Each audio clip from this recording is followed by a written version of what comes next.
کتاب مو په هر ځای او حالات کې ملګرتیا پالي. د غږیزو کتابونو په لړ کې دا ځل مو درته د پښتو ژبې د تدریس اصول ټاکلی. د دې کتاب لیکوال پوهنوال محمد رفیق غږ شاه محمد بشیر. بسم الله الرحمن الرحیم. سریزه په لرغوني افغانستان کې هم د زده کړې لړۍ یا سلسله له دیني او مذهبي علومو راپیل شوې. زړه برخه یې لرغوني ویدي سرودونه دي چې د لرغونې عقیدې د طبیعت رازونه راسپړي، پندونه او لارښوونې لري او خلک پوهې او زده کړې ته رابولي. دغه ویدي سرودونه له نن څخه 4000 کاله وړاندې د هندوکش په شمال د بلخ په تاریخي سیمه کې پیل شوي چې له هغه وخته را په دې خوا د تعلیم او تربیې لړۍ راپیل شوې ده. وروسته د بلخ په تاریخي سیمه کې 3500 کاله وړاندې د اوستایي مدنیت بنسټ کېښودل شوی چې مشر یې زردشت و.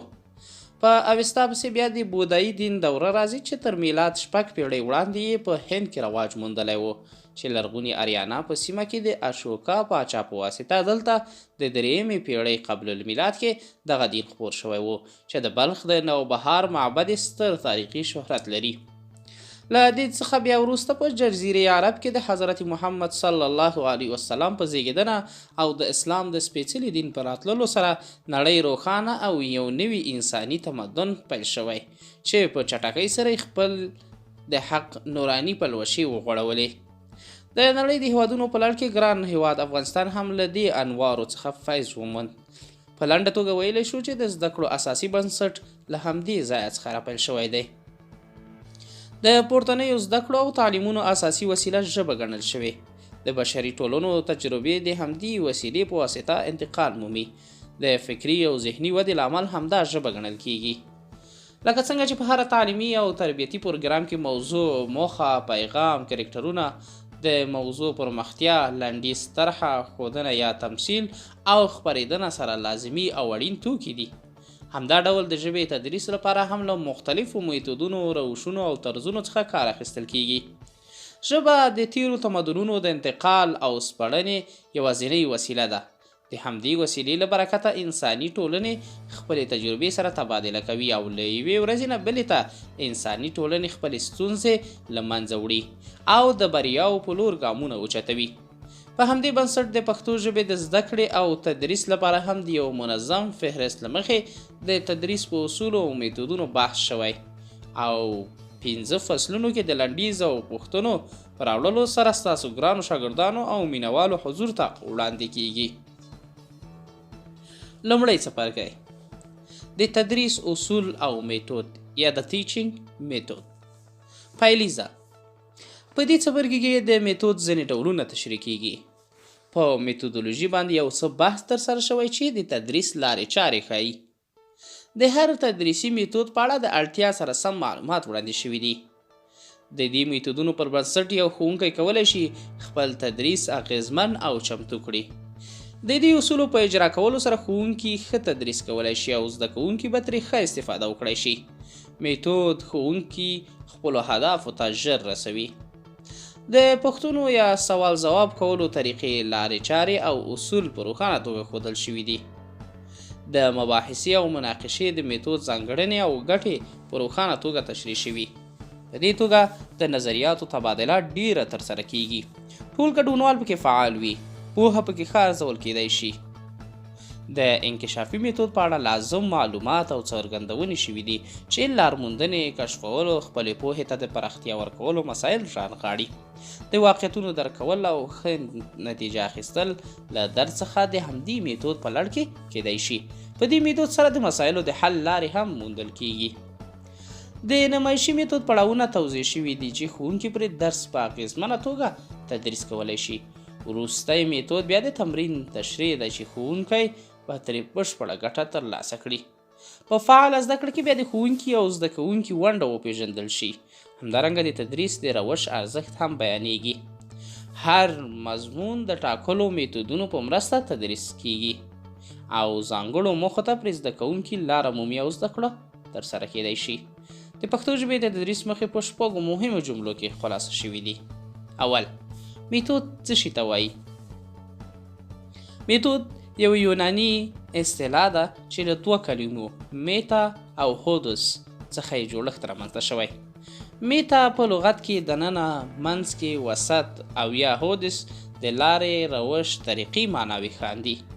په دودیزه یا عنعنوي توګه دغه اصطلاح داسې پیژنو: میتود یعنی د مفکورو او الګوګانو تنظیم او ترتیبول. میتود د یوې لارې روش په واسطه د یو کار ترسره کول او له هغې طریقې څخه پیلي کولو ته وایي.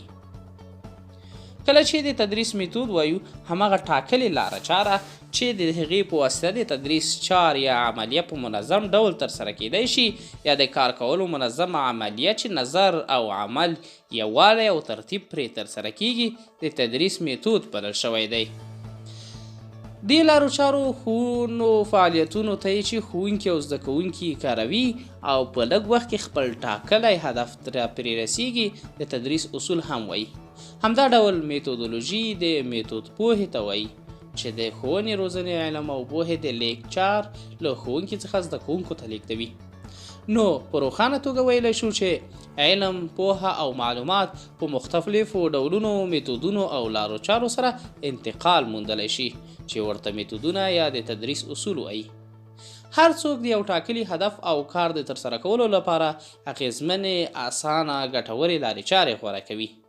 د ښه ترسره کولو په خاطر یې هغو لارو چارو او میتود ته اړتیا وي چې پایله یې تر نورو ګټورې، اسانه، ارزانه او لږ مهال ونیسي. په زده کړه کې هغه میتودونه وکاروي، هغه درسي اغېزمن فعالیتونه په درسي بهیر کې ترسره کړي چې زده کوونکي په خاصه توګه او ښوونکي د ورځني ژوند په بېلابېلو اړخونو کې ترې سالمه ګټه واخلي.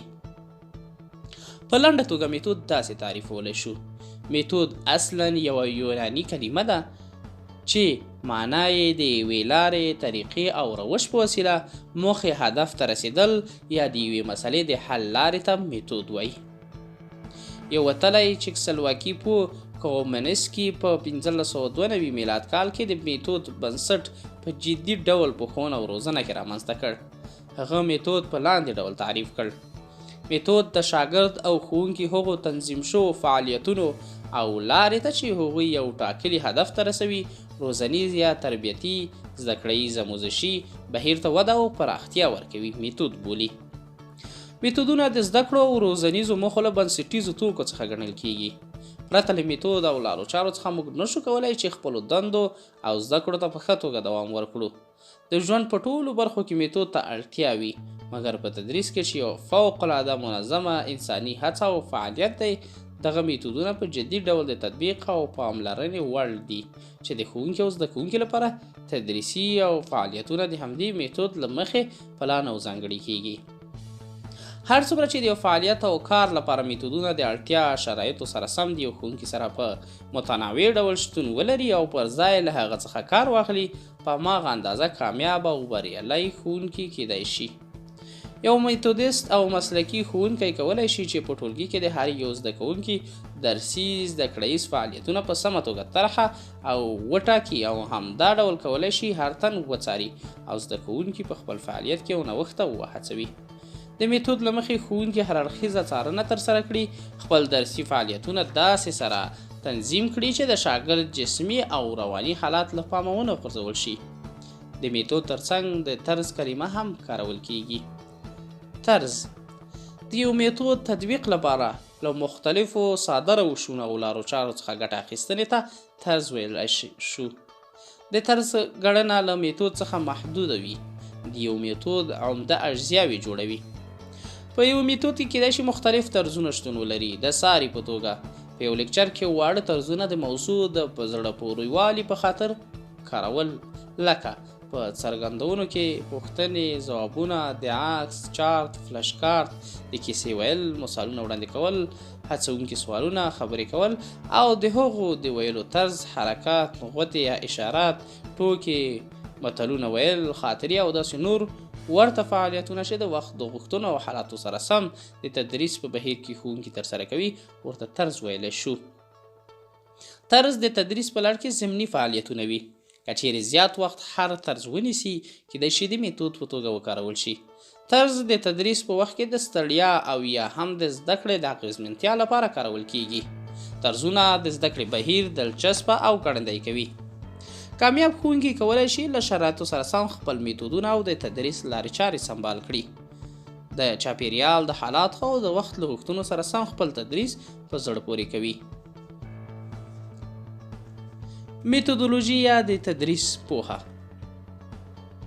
د ښوونې او روزنې ماهرین میتود د ښوونکي لپاره د هغې ډیوې یا څراغ سره پرتله کوي چې د هغې په واسطه ښوونکي روزونکي خپله لاره مومي. له تیارو او نامعلومو مخو څخه یې ژغوري.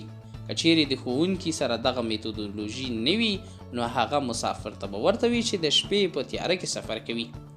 میتودولوژي د پیداګوژي د علم یو مهمه برخه جوړوي. زده کوونکو د هڅولو او ښکارنده ساتلو په برخه کې بنسټیز رول لري. څرنګه چې په تدریس کې د پوهې د لیږدولو مسله وي نو باید ښوونکی دا پیدا کړي چې څه ډول هغو ته ښه زده کړه او پوهه ورولېږدوي.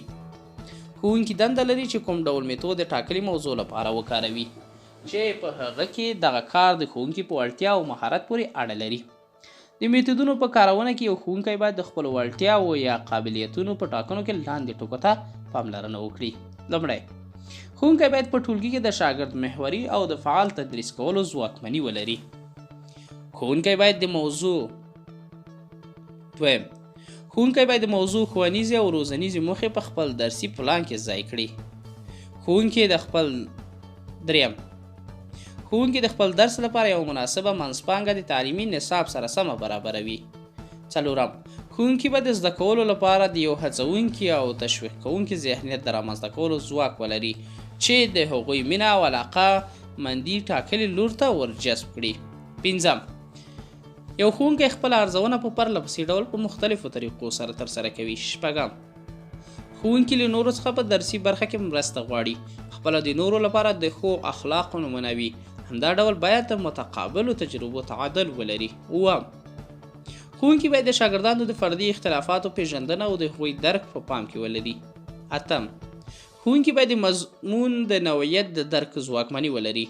د ساري په توګه د ریاضي، ساینس، ژبه او ادبیاتو او نورو لپاره لابراتوار ولري یا د غوره کړل شوي مضمون وړتیا او ځواک ولري. نهم، ښوونکي باید د سمعي او بصري وسایلو د کارونې او پوهېدنې ځواک ولري. نهم، د ټولنې د اړوند فرهنګ او ثقافت په پام کې نیولو سره د درسي موضوعاتو منطقي لړۍ او همدارنګه د موضوع منطقي تسلسل ښوونکي باید په پام کې ولري. لسم، په ټولګي کې د منظم درسي پلان درلودل چې په هغه کې میتودونه پلي شي، نه یوازې د هغو ترتیب او چمتو کول بلکې داسې برابر شي چې بدلیدونکي او انعطاف منونکي وي چې په ټولګي کې یا صنف کې د تطبیق وړ وي. میتودونه او د هغوی مختلف ډولونه. میتودونه په عمومي ډول په دوه برخو ویشل کیږي. لومړی، په ښوونکو باندې متمرکز یا عناوینوي میتود. په ټولګي کې په دودیزه توګه د ښوونکو لکچر ورکول، درسي کتاب له مخې نه لوستل، قرائت کول، میخانیکي حفظ کول، د موضوعاتو تکرارول او ځینې نور فعالیتونه په ټولګي کې د ښوونکي لخوا ترسره کول چې یوازې په هغې پورې اړه ولري د معلم محوري میتود په نامه سره یادیږي. ښوونکي هدایت ورکوونکي، د پوهې لیږدونکي او عملي کوونکي وي. د تدریس بهیر کې زده کوونکي یوازې د پوهې اخیستونکي او غوږ نیونکي او بس. په دې ډول میتود کې ټولې خبرې یوازې په ښوونکي پورې اړوند راڅرخي. په ډېرو هیوادونو کې اوس دغه میتود له پامه غورځېدلی. د دې پر ځای اوس د شاګرد محوري میتود تبلیغ کیږي او پام وړ اړول شوی چې پرمختیا یې هم کړې ده. دغه میتود له ډېرو تخنیکونو څخه برخمن دی چې په دې کې د شاګردانو د تجربو، یادونو او اهدافو د فعالیتونو څخه کار اخیستل کیږي. په ټولګي کې یوازې ښوونکي د ټولو عاجلو ستونزو او مشکلاتو حل کوونکي نه ګڼل کیږي. شاګردان په خپل د درس په بهیر کې فعال نه وي، له کنجکاوي پلټنې څخه کار نه اخلي، کوچني 2 نفري یا ډېر نفري ګروپونه ډلې نه جوړوي. له تمثیل یا رول پلی، خبرې اترې، نورې زده کړیزې لوبې یا انفرادي هڅونې نه ترسره کیږي. درس د شاګرد په وسیله هم د ټولګیوالو ته نه وړاندې کیږي. په معلم محوري کې یوازې لاندې ټکي په پام کې نیول شوي: میخانیکي یادونه یا حفظ، تکرار او تمرین، لیکچر، لوستل، د ښوونکي لخوا پوښتنې، څرګندونې او شرحې، د ښوونکي لخوا شننې، تحلیل او تجزیه د پورته ټکو په یادولو سره چې د ښوونکي لخوا اجرا کیږي د تدریس کولو عنعنوي یا دودیز میتود ګڼل کیږي چې په اوسني مهال کې اغیزمن میتود نه بلل کیږي. شاګرد ته د فعالیت چانس نه ورکول کیږي چې په خوله د ټولګي په کونج کې ناست وي. دغه د استعداد روزنه او غوښتنې له پامه لویږي. یوازې لیدونکي او ریدونکي پاتې کیږي. له ډېرو مسایلو څخه د تدریس په بهیر کې شاګرد باید پرې وپوهیږي، خالي ذهن او بې تفاوته پاتې کیږي. زده کړه په بشپړه توګه نه ترسره کیږي. یو اړخیزه بڼه خپلوي. یوازې ذهین او لایق زده کوونکي یو څه حافظې ته د عادت له مخې سپاري. ښوونکي څخه لږ شاګردانو زده کړه کولی شي. دویم، په زده کوونکو باندې متمرکز شاګرد محوري یا نوی میتود. په ښوونه او روزنه کې د نویو څېړنو له مخې نوي میتودونه او اصول کارول کیږي چې په دې میتودونو کې د نویو نظریو له مخې د تدریس په بهیر کې د ډېرو درسي فعالیتونو اصلي محور شاګرد ګڼل کیږي. زده کوونکي له ښوونکو سره په اړیکه کې د ښوونکي لخوا جوړ شوی درسي پلان په منظمه توګه پلي کوي. ښوونکی یوازې د اړتیا په وخت کې د هغوی لارښوونه کوي. د ښوونکي پر ځای شاګردان درسي چارې پر مخ بیایي او په ټولګي کې ټول زده کوونکي فعال د ښوونکي تر څارنې لاندې په درس کې ونډه اخلي. په شاګرد محوري کې په عمده توګه دغه لاندې ټکي په پام کې نیول کیږي: ډله ییز یا ګروپي زده کړه، یو له بل سره خبرې اترې کول، زده کړیزې لوبې، د ښوونکي پر ځای فعالیت، رول پلی یا د ښوونکي پیښې، د افکارو تاثیر، انفرادیت، سلا مشوره، عملي هڅې او داسې نور فعالیتونه چې د درس په بهیر کې رامنځته کیږي او د تدریس په اغیزمنتیا کې ونډه لرلی شي د ښوونکي په لارښوونه ترسره کیږي. همداراز د دې میتودونو په کارولو سره زده کوونکو ته د ګډې زده کړې شرایط برابریږي چې زده کوونکي ځاني زده کړو ته چمتو او هڅول کیږي. په زده کوونکو باندې د راڅرخېدونکي میتودونه د ابتدایي یا لومړنیو زده کړو د درسي ټولګیو په ماشومانو کې ډېر اغیزمن وي. ښوونکي باید د همدې میتودونو په کارولو سره شاګردان ګډې یا اشتراکي زده کړې ته وهڅوي. هغوی ته د هدفمند زده کړې ښه شرایط برابر کړي چې شاګردان وکولی شي ژر وپوهیږي او ژر فکر وکړي. اخیستل شوې پوهې او تجربې یو له بل سره شریکې کړي چې له ټاکلي درس څخه ښې ګټورې پایلې ترلاسه کړي.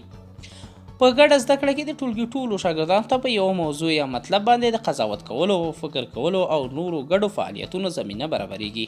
دوی کولی شي چې نه یوازې خپلې پوهې او تجربې نورو ته ولیږدوي، بلکې د نورو د پوهې او تجربو څخه هم ګټه اخلي.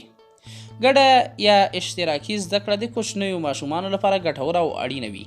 د لوبو او نورو درسي فعالیتونو له مخې زده کړه ډیره اسانه کیږي. په ګروپي زده کړه کې ماشومان د روزنیزو، ډله ییزو لوبو او درسي فعالیتونو په لړ کې نورو ته ځان ورپېژني. د خبرو کولو، دلیل ویلو او قضاوت کولو ځواک یې پیاوړی کیږي. دغه ډول فعالیتونه شاګرد ته ډیره ګټه رسوي. لنډه دا چې په زده کوونکو باندې متمرکز یا نوي درسي میتودونه لاندې ښېګڼې او ځانګړتیاوې لري. لومړی، د دې میتودونو د کارولو په لړ کې ښوونکی معلم د لارښود دنده پر غاړه لري. زده کوونکي د درس په بهیر کې معلومات لیږدوي، خپل نظریې او فکرونه څرګندوي. دویم، د تدریس بهیر ځانګړې عملي بڼه خپلوي. د زده کوونکو په پوهاوي او موضوع په درک کولو ټینګار کیږي. د درسي موضوعاتو په یوازې حفظ کولو زور نه اچول کیږي. حفظ کول دویم پړاو ته پرېښودل کیږي. دریم، ټول زده کوونکي د درس په پروسه کې ونډه اخلي، درسي یا عملي فعالیتونه ترسره کوي. انځورونه او نور ډله ییز او انفرادي هڅې او فعالیتونه شاګردان فعال ساتي. ښوونکي له پلان سره سم خپل درس تنظیموي. له ډول ډول هغو موادو څخه د تدریس بهیر کې کار اخلي چې درسي بهیر اسانه او په زړه پورې کوي. دوی ترمنځ د تدریس په بهیر کې د موضوعاتو په اړه یو او بل ته د تجربو د لیږد په زړه پورې معلومات او چاپیریال رامنځته کیدی شي. زده کړه معناداره، موخه لرونکې، ګډه یا اشتراکي ګرځي. ټولو زده کوونکو ته د تدریس بهیر کې د نظریو، وړاندیزونو او د خبرو د کولو ونډه ورکول کیږي. کمزوري او ښه ګوښهګیرو شاګردانو ته هم په خپله ډله کې د نظر د بیان او ځان پیژندنې شرایط برابریږي. زده کوونکي په تدریس کې فعال او په مینې سره په درسي بهیر کې ګډون کوي او په خپله خوښه فعالیت کې برخه اخلي. د تدریس میتودونو خورا زیات ډولونه لري. هغه میتودونه چې ښوونکي د تدریس په جلا جلا پړاوونو کې د ښې اغیزمنې او هدفمندې زده کړې کې ترې کار اخلي په لاندې ډول پیژنو. لومړی د وینا یا لیکچر میتود. دویم د سوال او ځواب میتود. دریم د مباحثې یا مناقشې میتود. څلورم انکشافي میتود. پنځم عملی یا د نندارې نمایشي میتود. شپږم د تکرار او تمرین میتود. د وینا یا لیکچر میتود. دا میتود په لوړو زده کړو کې اغیزمن وي، وخت پکې ډېر سپما کیږي. په دې میتود سره په شفاهي توګه زده کړه انتقال مومي. هر ښوونکی چې یو مضمون یا موضوع د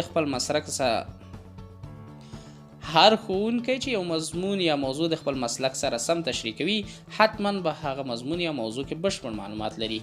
کله چې یوه موضوع په لنډه توګه زده کوونکو ته تشریح کوي او په موضوع باندې له هغو سره بحث کوي، د ښوونکي یو له مهمو مهارتونو او پوهې څخه ګڼل کیږي.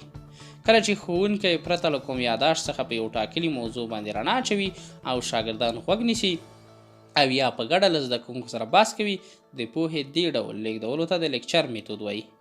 ښوونکي د شاګردانو په وړاندې د موضوع بنسټیزې مسلې څرګندوي او بیانوي.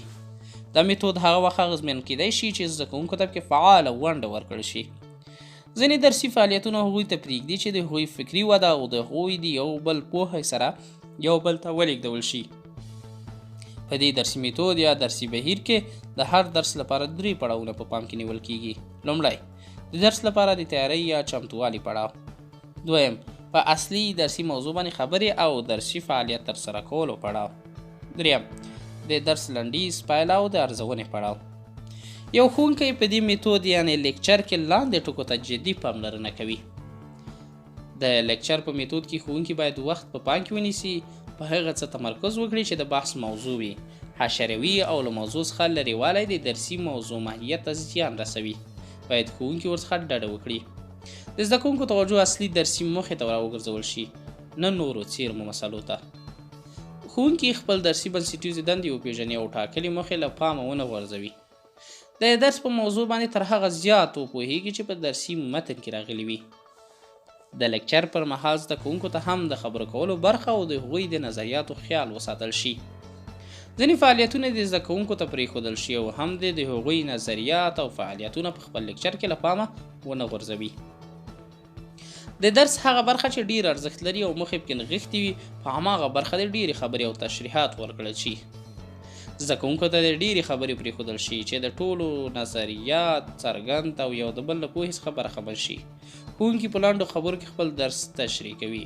نور شاګردان هڅوي چې د موضوع سره تر پایه ملګري او فعال ګډون کوونکي واوسي. ښوونکي باید متحرک وي، یعنې په ټولګي کې پر یو ځای ولاړ پاتې نه شي. خپل حرکات دې له وینا سره سم داسې تنظیم کړي چې د ټولو شاګردانو سره د خپلې اړیکې د سترګو او حرکتونو په واسطه یو ډول وساتي. خپل تون او غږ دې په داسې ډول نرم، جګ او ښکته کړي چې د ټول صنف لپاره یو ډول په زړه پورې واورېدل شي او اغېزمن وي. زده کوونکي ته د بحث، مناقشې، فکر کولو او نورو درسي هڅو چاپېریال په وار سره برابر کړي. په دې میتود کې د شاګرد لپاره وخت کم وي. په لیکچر باید د موضوع اساسي ټکي څرګند کړل شي. زده کوونکي د حقایقو په کشفولو کې فعال نه وي. زده کوونکو د کورنۍ دندې شفاهي یا تحریري ورکړل شي. زده کوونکي د نمرو په ورکړې سره تشویق او وارزول شي. د سوال او ځواب میتود. سوال او ځواب د ښوونکي لپاره په تدریس کې یو ښه میتود ګڼل شوی. د دې میتود په کارولو سره زده کوونکي هڅول کیږي ښوونکي د ټولو درسي پړاوونو په ترسره کولو کې ترې ګټه اخیستلی شي. خپل شاګردان ارزیابي کولی شي او هم د پوهې کچه یې په موضوعاتو کې ورته معلومیږي چې څومره یو له بل سره توپیر لري. په دې میتود کې باید ښوونکي سوالونه او ځوابونه په ساده کلماتو او الفاظو داسې مطرح کړي چې زده کوونکي ژر پرې وپوهېږي او ځوابونه یې هم لنډ او مختصر وي. د سوال او ځواب پر مهال باید درسي ټاکلی وخت په پام کې ونیول شي، نه داسې چې په محدودو پوښتنو او ځوابونو ټاکلی وخت تیر او تمام شي چې ګڼو زده کوونکو ته د سوال او ځواب هیڅ وخت پاتې نشي. په دې طریقې سره ښوونکی خپل درس په زړه پورې او دلچسپ کوي، د شاګرد درک او فهم پیاوړی کوي. یو نننی وتلی عالم سقرا زده کوونکو ته د تفکر یوازینۍ لاره په سوال او ځواب کې ویني. دغه میتود د شاګرد په درک، تفکر او ارزیابۍ کې مهم رول لوبوي.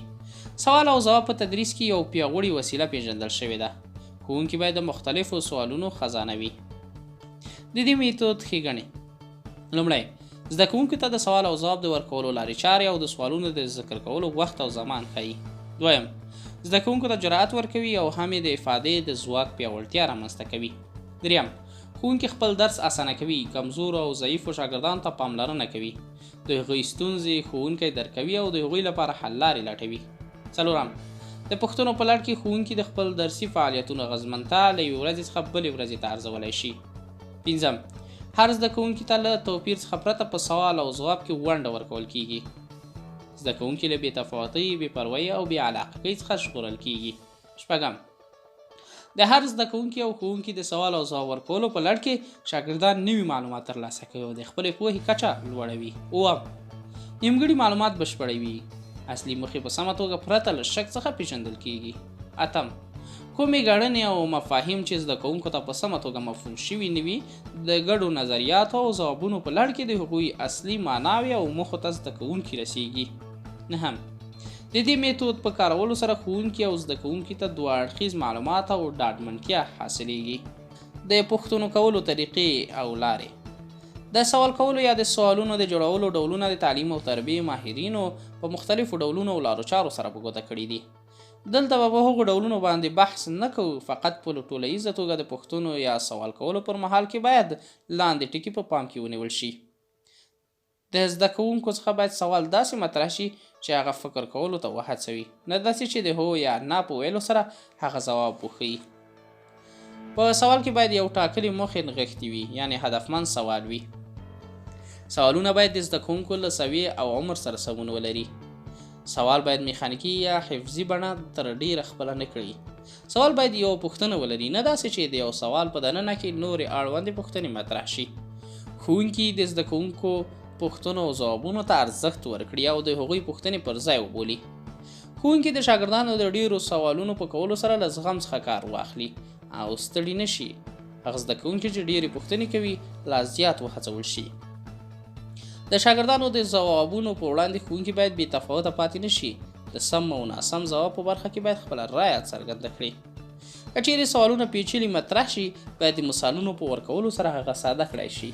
که سوالونو ډیر جامع او هرحړخیز ځوابونه غواړي، نو په جزونو او برخو دې ورته وویشل شي چې د زده کوونکو لپاره پوښتنې په اسانه توګه مفهوم او درک کړل شي. زده کوونکو ته د ځواب ویلو یا پیدا کولو په خاطر د وخت او مهال ورکول لازمي خبره ده چې په اړوند ځواب ورکولو فکر وکړي. په سوال کې باید ځواب نغښتی نه وي او په خپله پوښتنه د سوال ځواب نه وي.